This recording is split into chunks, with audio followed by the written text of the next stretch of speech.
ಸಂವಿಧಾನ ಶಿಲ್ಪಿ ಭಾರತ ರತ್ನ ಡಾ ಬಿಆರ್ ಅಂಬೇಡ್ಕರ್ ಅವರ ಜನ್ಮದಿನಾಚರಣೆಯ ಅಂಗವಾಗಿ ವಿಜಯಪುರದಲ್ಲಿ ನಡೆಯುತ್ತಿರುವ 4 ದಿನಗಳ ಡಾ ಬಿಆರ್ ಅಂಬೇಡ್ಕರ್ ಹಬ್ಬ ಕಾರ್ಯಕ್ರಮದಲ್ಲಿ ನಮ್ಮ ಸಂವಿಧಾನ ವಿಚಾರ ಸಂಕಿರಣಕ್ಕೆ ಚಿಂತಕರು ಹಾಗೂ ಉಪನ್ಯಾಸಕ ಡಾ ಎಚ್ಡಿ ಪೋತೆ ಇಂದು ಚಾಲನೆ ನೀಡಿದರು.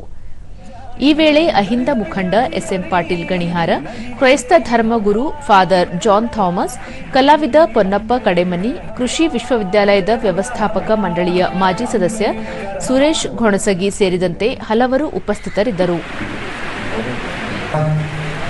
ಫಾದರ್ ಜಾನ್ ಥಾಮಸ್ ಕೂಡ ನಾನು ಹೃತ್ಪೂರ್ವಕವಾಗಿ ಕಾರ್ಯಕ್ರಮಕ್ಕೆ ಬಹಳಷ್ಟು ಕಾಳಜಿ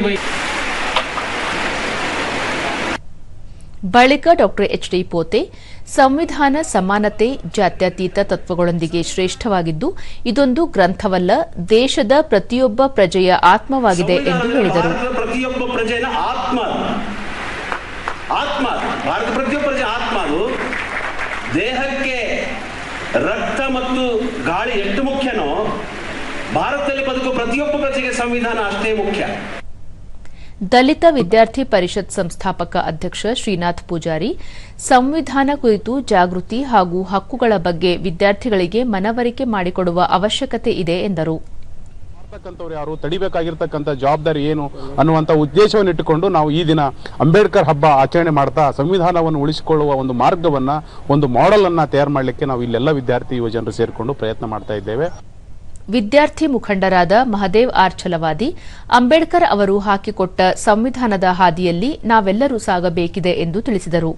ಕಾಂಬ್ಳೆ ಮೇಡಮ್ ಅವರು ಕೂಡ ಹಲವಾರು ವಿಚಾರಗಳ ಸಂವಿಧಾನದ ಬಗ್ಗೆ ಮತ್ತು ಮಹಿಳೆಯರಿಗೆ ಸಂವಿಧಾನ ಕೊಟ್ಟಂಥ ಅವಕಾಶಗಳ ಬಗ್ಗೆ ಈ ಕಾರ್ಯಕ್ರಮದಲ್ಲಿ ತಿಳಿಸಿಕೊಟ್ರು.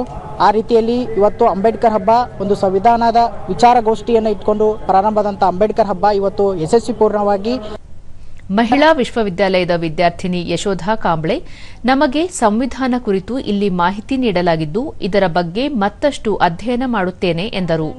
ನಾವು ಆಚರಿಸಕ ಪ್ರಿಪ್ರೇಷನ್ ಮತ್ತಿದು ನಾವು ಇನ್ನೂ ತಿಳ್ಕೊಳ್ಳೋದೈತಿ. ಏನಂದ್ರೆ ಸಂವಿಧಾನ ಏನನ್ನೋದು ತಿಳ್ಕೊಳತ್ತೀವಿ. ಅನೇಕ ಗಣ್ಯರು ಬಂದಾರ, ದೊಡ್ಡ ದೊಡ್ಡ ವ್ಯಕ್ತಿಗಳು ಬಂದಾರ ನಮ್ಗೆ ಹೇಳಕ್, ಸಂವಿಧಾನದ ಬಗ್ಗೆ ತಿಳಿಸ್ಕೊಡಕ್ಕೆ ಎಷ್ಟೋ ಜನಗಳು ದೊಡ್ಡ ವ್ಯಕ್ತಿಗಳು ಬಂದು ನಮ್ಗೆ ಹೇಳತ್ತಾರು.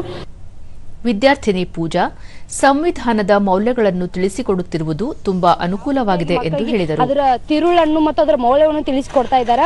ಅದೇ ರೀತಿಯಾಗಿ ಮತ್ತು ಅಷ್ಟೇ ವಿದ್ಯಾರ್ಥಿಗಳಲ್ಲದೆ ನಾಗರಿಕರು ಕೂಡ ಅದರ ಬಗ್ಗೆ ಚಿಂತನೆ ಆಗಿರ್ಬೋದು, ಅದರ ಏನು ಗೊಂದಲಮಯವನ್ನು ಇಲ್ಲಿ ಬಗೆಹರಿಸ್ಕೊಳ್ತಾರ, ಅವರಿಗೆ ಮಾಹಿತಿಯನ್ನು ನೀಡಾರ.